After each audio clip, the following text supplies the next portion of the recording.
টাকাগুলো পাচ্ছে কোথায়? এ কি এর বাপের টাকা পেয়ে যাচ্ছে নাকি? ভিক্ষা দিয়ে রাখো, ভিক্ষা দিয়ে রেখে তাদেরকে দিয়ে কাজগুলো করিয়ে নাও। আজ পশ্চিমবঙ্গ একটি পরিযায়ী রাজ্যে পরিণত হয়ে গেছে। মতামত যে দেখছি যে এর বিনিময়ে যখন চাকরি বাকরি নেই, তখন যদি আমি ভিক্ষা দিয়ে এদেরকে বাঁচিয়ে রাখি, তাহলে পরে সেই ভোটটা আমার পাওয়া যাবে। সেই প্রক্রিয়াতেই উনি চলছে। আর 1500 টাকা আজকের দিনে মার্কেটে যথেষ্ট টাকা নয়। সুতরাং তারা যে যোগ্যতা অর্জন করতে চলেছে বা করছে, সেটার জন্য প্রাইজিং সামথিং করা উচিত, মানে কর্মসংস্থান। সেটা না করে এই দানটা মানে গ্রহণযোগ্যতা অত্যন্ত দুর্ভাগ্যজনক। সারা ভারতবর্ষের মধ্যে সবচেয়ে বেতন কম হচ্ছে পশ্চিমবঙ্গের মধ্যে। ভাতায় কি হবে? এইসব ভাতা, এইসব লক্ষ্মীর ভান্ডার, অমুক হ্যান্ডা, এসব বাংলায় ছিল কোনোদিন? ভারতবর্ষে ছিল? এগুলো ভোট কেনার জন্য দেওয়া হচ্ছে। আর সরকারি কর্মচারীদের, স্কুল কর্মচারীদের সমস্ত বন্ধ করে দিয়ে সেই টাকাগুলো এতে খাটানো হচ্ছে। এর জন্য তো আমাদের সবার আন্দোলন করা দরকার, রাস্তায় নামা দরকার। ভাতা কখনোই চাকরির বিকল্প হতে পারে না। এটা একটা সাময়িক রিলিফ, এটা বলতে পারি। আর বেকার ভাতাটা তো আমাদের রাজ্যে ছিল, পূর্বতন সরকারের আমলে তো ছিল। এই বর্তমান সরকার এসেই বেকার ভাতাটা তুলে দিয়েছিলেন, এবং 1000-1500 টাকা দিয়ে তো কোনো সমস্যার সমাধান হয় না। তাকে একটু সামান্য সাহায্য করা হয়।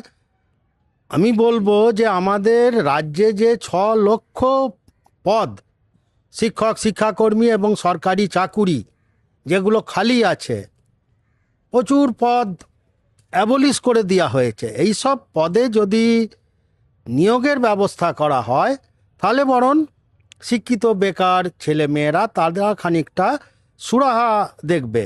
আজ পশ্চিমবঙ্গ একটি পরিযায়ী রাজ্যে পরিণত হয়ে গেছে। আমাদের এতগুলো ইউনিভার্সিটি থেকে প্রত্যেক বছর অনেক ছেলে মেয়ে পাস করে বেরোচ্ছে, কিন্তু কোনো কর্মসংস্থান নাই। তাদের চাকুরির সন্ধানে তাদের ভিন রাজ্যে, কোথায় বিহারে টেট পরীক্ষা দিচ্ছে, বেঙ্গালুরু যাচ্ছে। এটা তো মানে দিনের আলোর মতো স্পষ্ট। সব ছেলেমেয়েরা, এমনকি যে শিক্ষকের চাকরি, আমি একটি স্কুলে চাকুরি করতাম আগে, বছর বছর নিয়োগ হতো। এখন শিক্ষক চাকরির জন্য, শিক্ষকতার জন্যও এখন অন্য রাজ্যে যেতে হচ্ছে।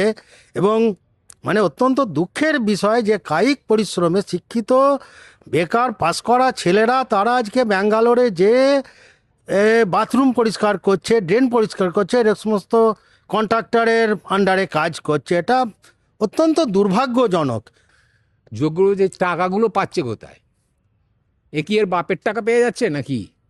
এই যে এত আমাদের সমস্ত টাকাগুলো সরকারি কর্মচারীদের মেরে দিচ্ছে, মেরে নিয়ে সেই টাকাগুলো আলফালভাবে খরচা করছে। এর জন্য আমাদের তো পথে নামা উচিত। প্রথম রাজ্যবাসীর এর বিরুদ্ধে প্রতিবাদ করা উচিত। এই পরিকল্পনা বামফ্রন্ট আমলে নেওয়া হয়েছিল। তবে ও দাদা বললেন যে বামফ্রন্টের সেই আমি তো যতদূর জানতাম সেই যে বেকার ভাতা বামফ্রন্ট আমলে বন্ধ হয়ে গেছিলো, পরে ওরা বন্ধ করে দিয়েছিল, না ওটা চালু রেখেছিল? আমি যতদূর জানি বেকার ভাতা, আমি তো জানতাম যে হ্যাঁ শেষ পর্যন্ত ছিল। এই সরকার আসার পরেও প্রথমটা একটু ছিল, তারপরে আচ্ছা আচ্ছা, যাই হোক, আমি জানতাম যে বেকার ভাতা বন্ধ করে দিয়েছিল। কারণ আমি তখন বেকারই ছিলাম, 84-85 বললো এ বন্ধ হয়ে গেছে। যাই হোক, সে পরিকল্পনা তো আগে নেওয়া হয়েছিল। এর জন্য এই ভাতাগুলো দিচ্ছে কেন? ভাতায় কি হবে? এইসব ভাতা, এইসব লক্ষ্মীর ভান্ডার, অমুক হ্যান্ডা, এসব বাংলায় ছিল কোনোদিন? ভারতবর্ষে ছিল? এগুলো ভোট কেনার জন্য দেওয়া হচ্ছে। আর সরকারি কর্মচারীদের, স্কুল কর্মচারীদের সমস্ত বন্ধ করে দিয়ে সেই টাকাগুলো এতে খাটানো হচ্ছে। এর জন্য তো আমাদের সবার আন্দোলন করা দরকার, রাস্তায় নামা দরকার। এ যাতে সরে, একে যাতে সরানো হয়। এটা শেষ করে দিচ্ছে। আর বাকি যা ওনারা বললেন তো একই কথা। আর কি নতুন করে আমি আর কি বলবো? আর 1500 টাকা আজকের দিনে মার্কেটে যথেষ্ট টাকা নয়। সুতরাং তারা যে যোগ্যতা অর্জন করতে চলেছে বা করছে, সেটার জন্য প্রাইজিং সামথিং করা উচিত, মানে কর্মসংস্থান। সেটা না করে এই দানটা মানে গ্রহণযোগ্যতা অত্যন্ত দুর্ভাগ্যজনক।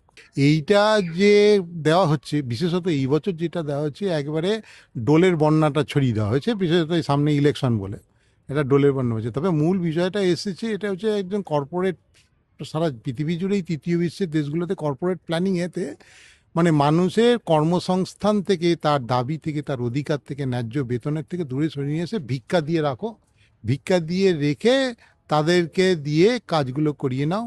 এবং সেই ভিক্ষার ফলে তাদের কি হবে? তাদের অধিকার বোধটাই নষ্ট হয়ে যাবে। তার ফলে তারা আর কোনো দিন দাবি দেওয়া নিয়ে আন্দোলন করতে পারে না। ভিক্ষার জন্য দিয়ে আছে, ভিক্ষার দিয়ে বেঁচে আছি থাক, বিনিময়ে ওই ভিক্ষাটাতে দিয়ে তাকে এমন পঙ্গু করে দেবে যে ওই ভিক্ষাটা না পেলে তার চলবে না, তখন তার ভোটটা তার কাছ থেকে কেড়ে নেবে, এই হচ্ছে তার ভোটটাকে আদায় করে নেবে। এই হচ্ছে কর্পোরেট পরিকল্পনা। এই কর্পোরেট পরিকল্পনা অনুযায়ী মমতা ব্যানার্জি আসবার পর থেকেই একেবারে এই কর্পোরেট পরিকল্পনাটা শুরু করেছে। এবং আপনি যদি লক্ষ্য করে দেখেন তাহলে দেখতে পাবেন যে সারা ভারতবর্ষের মধ্যে সবচেয়ে বেতন কম হচ্ছে পশ্চিমবঙ্গের মধ্যে। এবং সেখানে কারণ হচ্ছে যে এখানকার সরকারি কর্মচারীরা ডিএ পায় না। সমস্ত স্তরে, যেমনকি বেসরকারি প্রতিষ্ঠানেও যারা কাজ করছেন, যারা কন্ট্রাকচুয়াল কাজ করছেন বা রাজমিস্ত্রি করছেন, তাদের বেতনে সারা ভারতবর্ষের অর্ধেক। তার কারণ হচ্ছে সরকার হচ্ছে আইডিয়াল এমপ্লয়ার। সরকার তার নিজের কর্মচারীদের বেতন দেয় না বলেই বেসরকারি প্রতিষ্ঠানে কর্মচারী দেয় না। প্রত্যেকেই যতটা এক্সপ্লয়েট করে সম্ভব ততটা এক্সপ্লয়েট করে করিয়ে দিচ্ছি। মমতা ব্যানার্জি দেখছি যে এর বিনিময়ে যখন চাকরি বাকরি নেই, তখন যদি আমি ভিক্ষা দিয়ে এদেরকে বাঁচিয়ে রাখি তাহলে পরে সেই ভোটটা আমার পাওয়া যাবে। সেই প্রক্রিয়াতেই উনি চলছেন। যুবক যুবতীরা তাহলে কি উপকৃত হবে না আপনি বলছেন? অনেকেই বলছেন যে উপকৃত হবে। একটা যুবককে যদি 1,000 টাকা দেওয়া হয় তাহলে পরে তার কি হবে? তার চাকরি নেই, সে সংসার জীবন যাপন করতে পারবে না, তার সেই টাকা দিয়ে তার উচ্চতর শিক্ষার পড়াশোনা তার চলতে পারে, তা কি হবে? ওইটা দিয়ে সে মদ খাবে, গাঁজা খাবে, এইসবই হবে। এর থেকে বেশি কিছু তো হবে না। কোনো কনস্ট্রাকটিভ কাজে কি সেই কাজটার টাকাটা ব্যবহার করতে পারবে? ব্যবহার করতে পারবে না। আর সে 1,500 টাকা দিলে তার কি সারা জীবন চলবে না? কতদিন চলবে? তার তার পরিবারের চলবে না, তার চলবে না, কিছুই চলবে না। এটা শুধুমাত্র ওই একটা নেশাগ্রস্ত হওয়ার জন্য কিছু টাকা তার হাতে তুলে দিয়ে তার কাছ থেকে ভোটটা পাওয়ার লোভেই এই কাজগুলো করে। এর পেছনে আর কোনো উদ্দেশ্য নেই, কোনো ভালো উদ্দেশ্য নেই, কোনো ভালো উদ্দেশ্য নেই। যদি সরকারি থাকতো তাহলে পরে সে কর্মসংস্থানের সৃষ্টি করবার চেষ্টা করতো।